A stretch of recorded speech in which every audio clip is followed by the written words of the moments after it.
Good morning, I'm Craig DeGrelli. It's Wednesday, November 13th, 2024, and these are your Unbiased Updates. It has a fancy name, the Department of Government Efficiency. Who's in charge of it in the new Trump administration, and what specifically their functions will be. Also, a massive explosion at a plant that makes food coloring. This morning, the deadly update and the plant's history when it comes to this type of disaster. From the Straight Arrow News Studio, bringing the stories that matter to you from across the United States and around the world, these are today's Unbiased Updates. This morning, as President-elect Donald Trump heads for a meeting at the White House with President Joe Biden later today as part of the peaceful transition of power, Trump is ready to usher in a new era in Washington. That includes creating a new agency, one focused on regulating government spending. And the person heading this new organization, Elon Musk. Trump announcing Musk's position Tuesday, along with the formation of the Department of Government Efficiency, or DOGE for short, a nod to the cryptocurrency Dogecoin. Trump saying the Tesla and SpaceX CEO will be joined by businessman and former Republican presidential candidate Vivek Ramaswamy in leading the department. The president-elect explaining that the two businessmen will help his administration, quote, dismantle government bureaucracy, slash excess regulations, cut wasteful expenditures, and restructure federal agencies.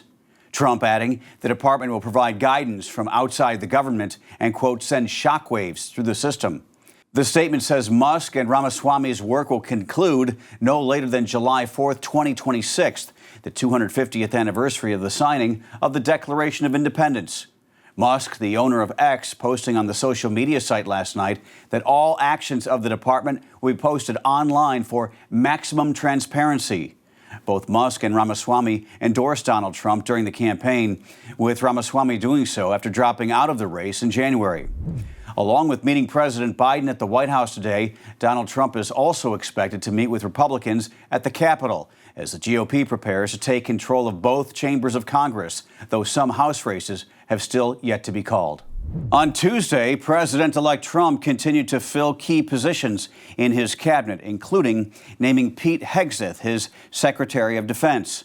The 44-year-old Army veteran is currently the host of Fox News Channel's Fox and Friends Weekend, joining the network in 2014.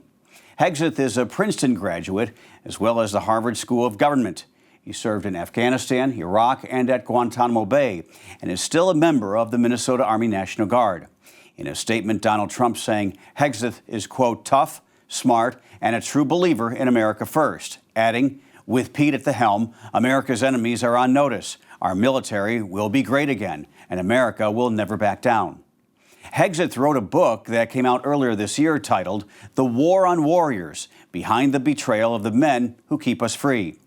Trump also filling other roles on Tuesday, including selecting lawyer William McGinley as White House counsel, former Arkansas Governor Mike Huckabee as U.S. Ambassador to Israel, real estate investor Steve Witkoff as Special Envoy to the Middle East, and former Congressman John Ratcliffe as CIA Director. Ratcliffe served as Director of National Intelligence in the first Trump administration. While control of the U.S. House of Representatives remains undecided, the Senate is firmly in the hands of Republicans after last week's election, and now they're getting ready for another vote. Senators return to Capitol Hill today, where Republican lawmakers will choose a new majority leader. 3 contenders are vying to replace Mitch McConnell, who's led the GOP in the chamber since 2007.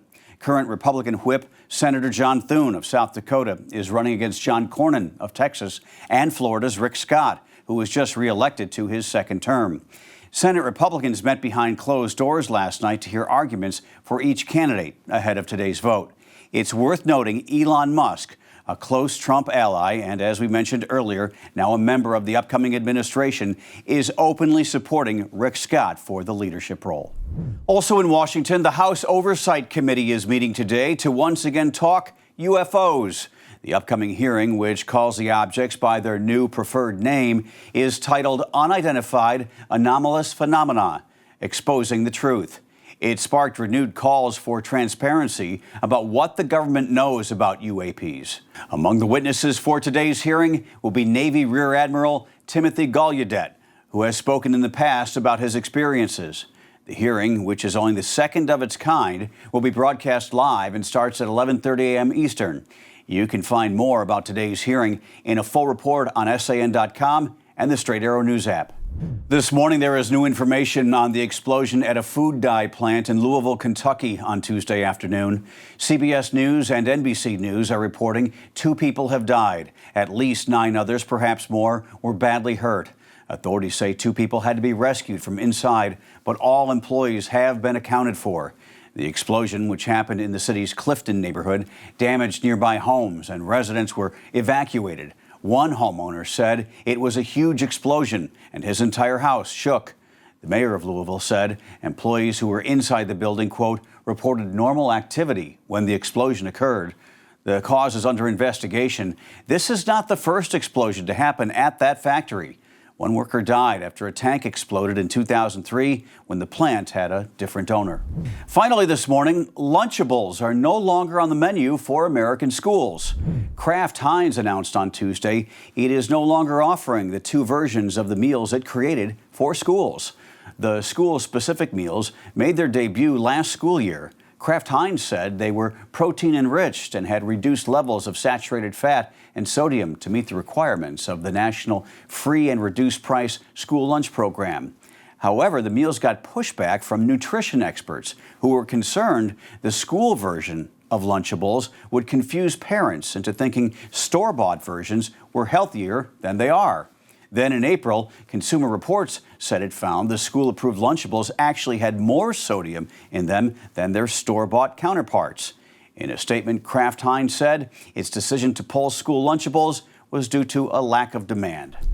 Those are your unbiased updates for Wednesday. We'll see you back here tomorrow. For all of us here at Straight Arrow News, I'm Craig DeGrally. Have a great day.